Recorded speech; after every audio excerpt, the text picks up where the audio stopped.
नमस्कार दोस्तों। कौवों की गिनती। तेनालीराम की बुद्धिमत्ता और हाजिरी जवाब से महाराज कृष्णदेव अच्छी तरह से परिचित थे।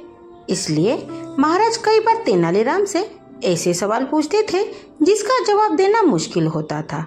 कोई और होता तो महाराज के सवाल सुनकर अपना सिर पकड़ लेता, लेकिन तेनालीराम के पास तो जैसे हर मर्ज की दवा थी और हार मानना तो जैसे उन्होंने सीखा ही नहीं था। ऐसे एक दिन बैठे बैठे महाराज ने तेनालीराम से पूछा, तेनाली, क्या तुम बता सकते हो हमारे राज्य में कौवों की कुल संख्या कितनी होगी? महाराज का सवाल सुनने के कुछ देर बाद तेनालीराम से सिर हिलाते हुए कहा कि वह बता सकते हैं कि राज्य में कुल कितने कौवे हैं। तेनालीराम की बात सुनकर महाराज ने कहा, एक बार फिर से सोच लो तेनाली, तुम्हें कौवों की सटीक संख्या बतानी है।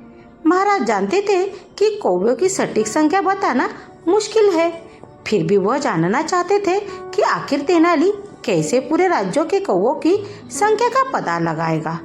तेनालीराम ने एक बार फिर पूरे विश्वास से कहा, महाराज, मुझे कुछ दिन का समय दीजिए, मैं आपको राज्य के कुल कौवों की संख्या जरूर बताऊंगा। महाराज को लगा कि तेनालीराम जरूर उनका मूर्ख बनाना चाहता है।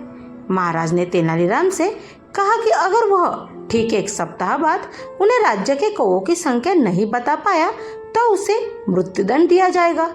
महाराज की बात सुनकर तेनालीराम ने दोबारा विश्वास से कहा, निश्चित रहिए महाराज, आपको आपके प्रश्न का सटीक उत्तर अगले हफ्ते तक मिल जाएगा। इसके बाद महाराज ने अनुमति लेकर तेनालीराम चले गए। ठीक एक सप्ताह बाद तेनालीराम महाराज के समक्ष पहुंचे।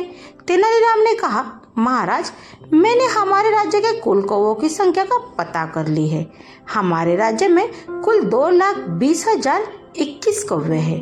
तेनालीराम का जवाब सुनकर महाराज हैरान हो गए और कहने लगे कि क्या सच में उनके राज्य में कौवों की संख्या इतनी है? महाराज को आश्चर्यचकित देखकर तेनालीराम ने कहा, महाराज, अगर आपको मेरी बात का विश्वास नहीं है तो आप किसी और से गिनवा सकते हैं। महाराज ने कहा, अगर कौवों की गिनती कम ज्यादा हुई तो क्या तुम मृत्युदंड के लिए तैयार हो? महाराज की बात सुनकर तेनालीराम ने कहा, मुझे पूरा विश्वास है कि हमारे राज्य में कौवों की संख्या 2,20,021 है।